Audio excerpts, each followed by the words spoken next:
ქვეცნობიერი იღებს ყველაფერს, რასაც გრძნობით და რწმენით აძლევს. სუბიექტური გონება ყოველთვის განიცდის განწყობების გავლენას. ის არ მოქმედებს მხოლოდ ლოგიკით, ის მოქმედებს იმ გრძნობებით, რომელსაც ყოველდღიურად ატარებთ. ქვეცნობიერი კონტროლდება თქვენი განწყობებით, რწმენებით და შინაგანი დამოკიდებულებებით. მას არ აქვს ჩვევა თქვენთან კამათის. ის არ გეკითხებათ სწორია თუ არა თქვენი ფიქრი, ის უბრალოდ იღებს იმას, რასაც ხშირად ფიქრობთ და ძლიერად გრძნობთ და იწყებს ამის განხორციელებას.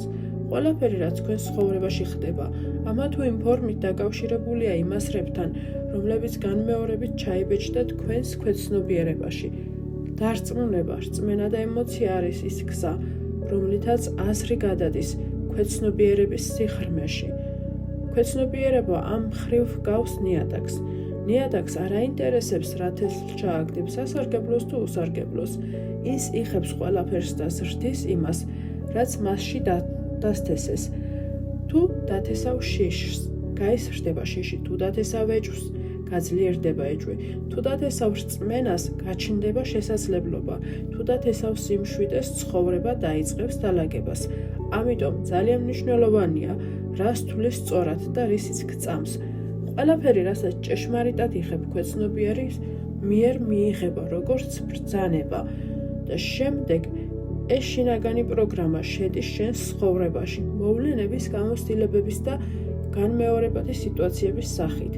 იდეები ქვეცნობიერებაში არ გადადის მხოლოდ სიტყვებით, ისინი გადადის გრძნობების მეშვეობით. რაც ძლიერად იგრძენი, ის ღრმად ჩაიბეჭდა, რაც ხშირად გაიმეორე, ის რეალობად იქცა. ამიტომ აუცილებელია ქვეცნობიერების დადებითად დაპროგრამება. რადგან ქვეცნობიერი იღებს ყველაფერს, რასაც ხშირად უმეორებ, მნიშვნელოვანია, რომ მას მისცეს სწორი მიმართულება. სჯობს ქვეცნობიერის მუდმივად შევსება დადებითი აზრებით, ვიდრე დაუკონკრეტებლად მისცე მას შიშის ეჭვის და ნეგატიური განცდების მიღების საშუალება. ამის ერთ-ერთი ყველაზე ძლიერი გზა არის აფირმაციები. აფირმაცია არის შეგნებულად გამეორებული აზრი, რომელსაც თან ახლავს რწმენა და გრძნობა. როცა ყოველდღე იმეორებ, მე შემიძლია, მე მშვიდად ვარ, მე წარმატებას ვქმნი, ჩემი ცხოვრება უკეთესობისკენ მიდის, მე დაცული ვარ, მე ღირსეული ვარ, მე ვიმსახურებ სიკეთეს.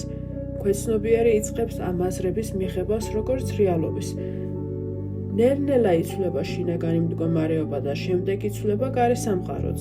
ქვეცნობიერი ვერ არჩევს, მართალია თუ არა ის, რასაც ეუბნები. ის იღებს ყველაფერს, რასაც რწმენით და გრძნობით უმეორებ. ამიტომ ისწავლე შეგნებულად მისცე მას სწორი აზრები, სწორი წარმოდგენები და სწორი გრძნობები. რაც უფრო ხშირად გააკეთებ ამას, მით უფრო ახალი პროგრამა ჩაიწერება შენში. და როცა შეიცვლება შინაგანი პროგრამა, შეიცვლება შენი ცხოვრება. ჯოზეფ მერფის სწავლებების მიხედვით.